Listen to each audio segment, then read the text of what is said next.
दोस्तों, एक बार भगवान श्री राम के वंशज महाराज दिलीप महर्षि वशिष्ठ जी के पास आते हैं और उनसे पूछने लगते हैं, हे मुनिवर, कृपया आप मुझे मृकंडु मुनि की धर्मपत्नी मरुद्वती के गर्भ से महातेजस्वी पुत्र कैसे उत्पन्न हुआ, इसका रहस्य बताइए।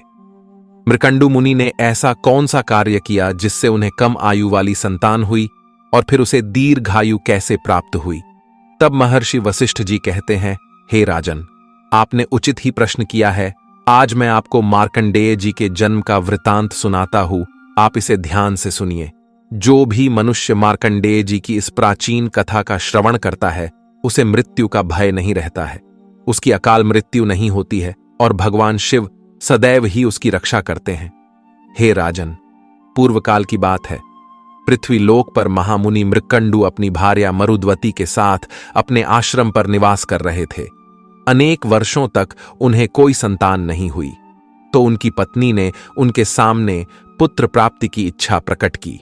अपनी पत्नी की इच्छा को पूर्ण करने के लिए मुनि मृकंडु ने अपनी पत्नी के साथ मिलकर भगवान शंकर की घोर तपस्या करने लगे।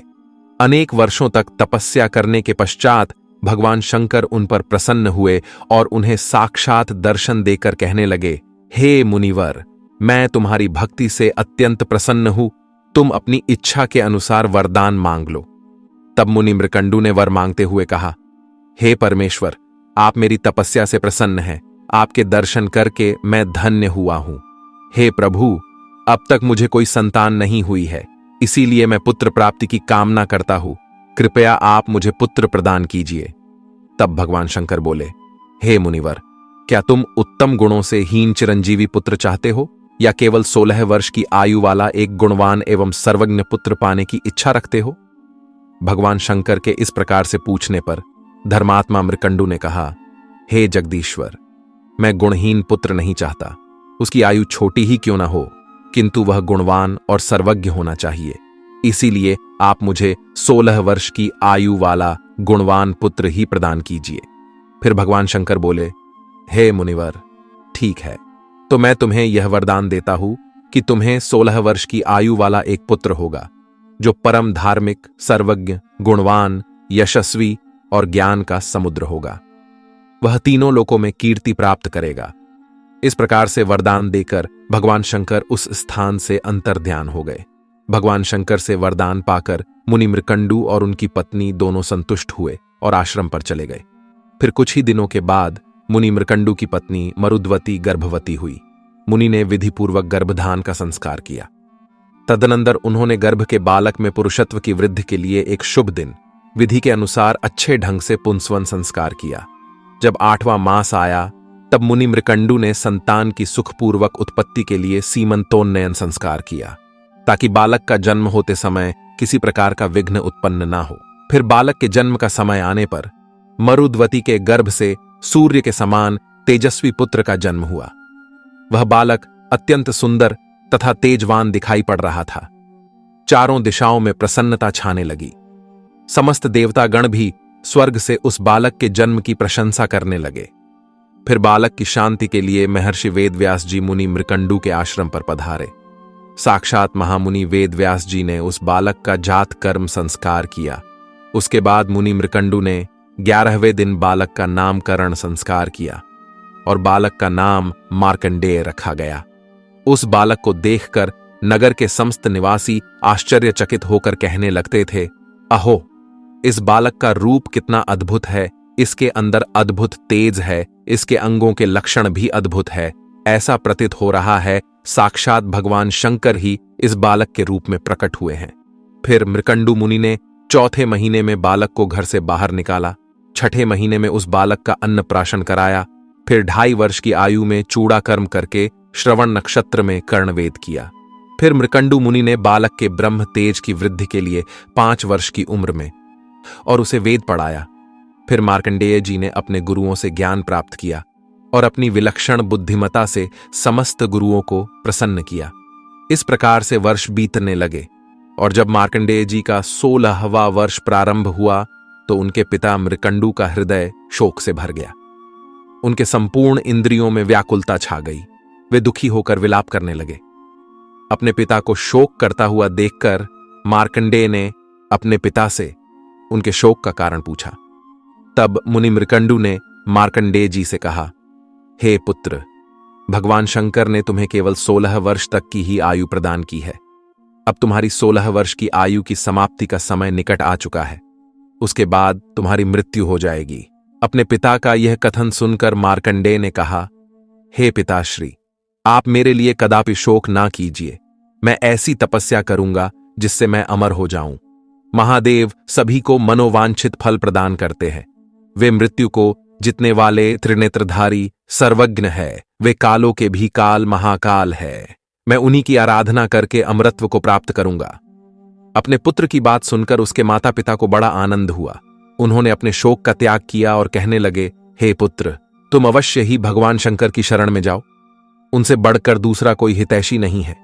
जो संसार में किसी के लिए भी संभव नहीं है, भगवान शंकर उसे भी संभव बना सकते हैं। वे काल का भी संहार करने वाले हैं।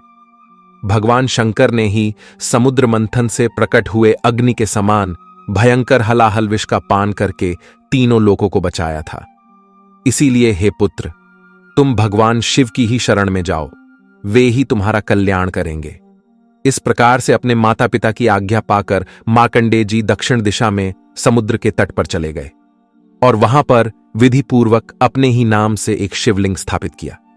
वे तीनों समय स्नान करके भगवान शिव की पूजा करते और स्तोत्र का पठन करते थे। इस प्रकार से पूजा करते हुए उन्हें अनेक दिन बीत गए और फिर उनकी आयु का अंतिम दिन आ गया। उन्हें 16 वर्ष पूर्ण हो गए। जब मार्कंडेय जी भगवान शिव की पूजा करने में संलग्न हुए तो उसी समय उस स्थान पर उनके प्राण लेने के लिए साक्षात काल वहां पर प्रकट हुआ।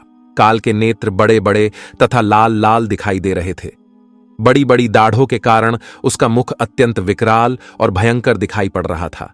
वह काल काजल के समान काला था और भैंसे पर सवार होकर उस स्थान पर प्रकट हुआ था।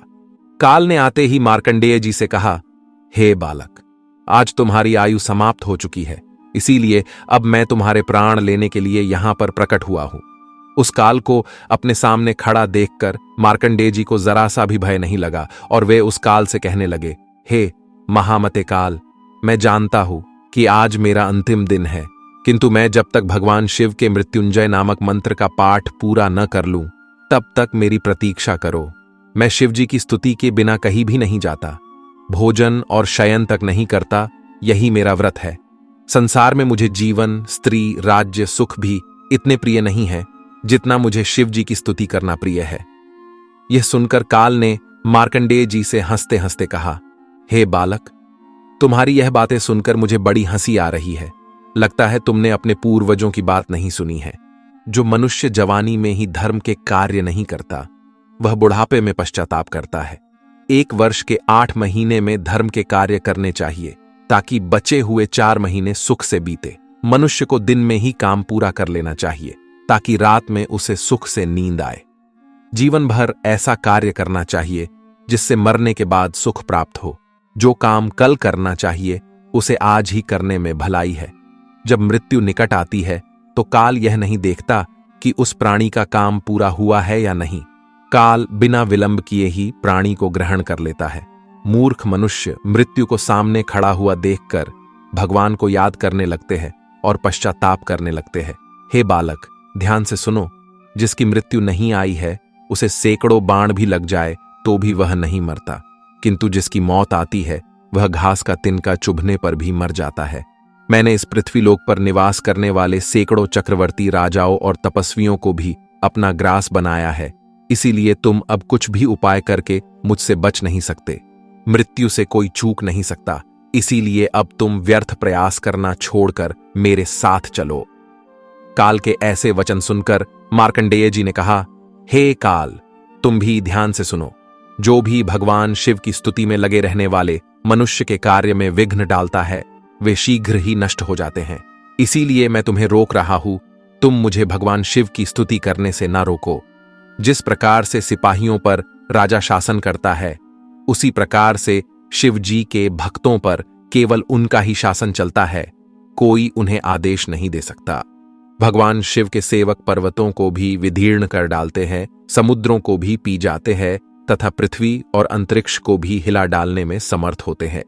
इतना ही नहीं, वे ब्रह्मा और इंद्र को भी तिनके के समान समझते हैं। शिव जी के सेवकों के लिए कोई भी कार्य असंभव नहीं है। भगवान शिव के भक्तों पर मृत्यु, ब्रह्मा, यमराज, यमदूत तथा अन्य कोई भी देवता अपना प्रभुत्व स्थापित नहीं कर सकते।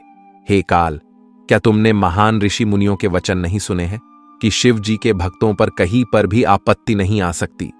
सूर्य, ब्रह्मा, इंद्र आदि संपूर्ण देवता भी यदि शिव के भक्तों के विरुद्ध हो जाए तो वे उनका बाल भी बांका नहीं कर सकते।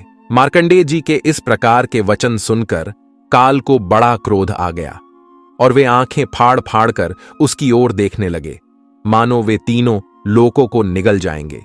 क्रोध में आकर काल ने मार्कंडेय जी से कहा, अरे दुर्बुद्धि बालक, तू किसे चुनौती दे रहा है? गंगा नदी में जितने बालू के कण नहीं हैं, उतने ब्राह्मणों का मैंने संहार कर डाला है। मैं अभी तुम्हें मेरा बल और पराक्रम दिखाता हूं, अभी तुम्हारे प्राणों को शरीर से अलग कर देता हूं। तुम इस समय जिनका सेवक होने का नाटक कर रहे हो, देखते हैं वे महादेव भी तुम्हारी रक्षा कर सकते हैं या नहीं। इस प्रकार से गर्जना करते हुए उस काल ने विकराल रूप धारण करके मार्कंडेय जी के प्राण लेने के लिए आगे बढ़ा। उतने में भी भगवान शिव उस शिवलिंग से प्रकट हो गए। भगवान शंकर का रूप अकल्पनीय था। लंबी लंबी जटाएं, मस्तक पर चंद्रमा, गले में भयंकर वासुकी नाग, हाथ में त्रिशूल लिए शिवजी मेघ के समान प्रचंड गर्जना करते हुए काल के सामने प्रकट हुए और उन्होंने उसकी छाती में लात मारी। लात मारते ही काल पीछे हो गए और भयभीत होकर खड़ा रहा। भगवान शंकर को देखकर मार्कंडेय जी ने उनकी स्तुति करना आरंभ कर दिया। भगवान शिव के उस भयंकर रूप को देखकर काल भयभीत होकर भगवान शंकर से क्षमा याचना करने लगा और वहां से भाग खड़ा हुआ। फिर मार्कंडेय जी की स्तुति से प्रसन्न होकर भगवान शिव ने उन्हें अनेक कल्पों तक जीवित रहने की आयु प्रदान की और वे उस स्थान से अंतर्ध्यान हो गए। भगवान शिव से वरदान पाकर महामुनि मार्कंडेय जी अपने आश्रम पर लौट गए और अपने माता पिता को प्रणाम करके उन्हें सारा वृत्तांत सुना दिया। मार्कंडेय जी ने अनेक कल्पों तक पृथ्वीलोक पर वास किया। उन्होंने अनेकों बार प्रलय को अपनी आंखों से देखा है। जो भी भगवान शिव की आराधना करता है उसे काल छू भी नहीं सकता। मुनि वशिष्ठ कहने लगे, हे राजन, मैंने आपको मार्कंडेय जी के जन्म का वृतांत सुना दिया है। जो भी मनुष्य मार्कंडेय जी के जन्म की इस कथा को सुनता है उसके कोटि कोटि पाप भस्म हो जाते हैं और उसका मृत्यु का भय भी नष्ट हो जाता है। शिव जी उसकी सदैव रक्षा करते हैं। तो दोस्तों, इस प्रकार से मार्कंडेय जी ने शिव जी भक्ति करके मृत्यु को भी परास्त कर दिया। आपको यह कथा कैसी लगी कमेंट करके जरूर बताएं। जानकारी अच्छी लगी तो वीडियो को लाइक जरूर करें। कमेंट में हर हर महादेव जरूर लिखें। साथ ही चैनल को सब्सक्राइब करें। आप सभी का धन्यवाद।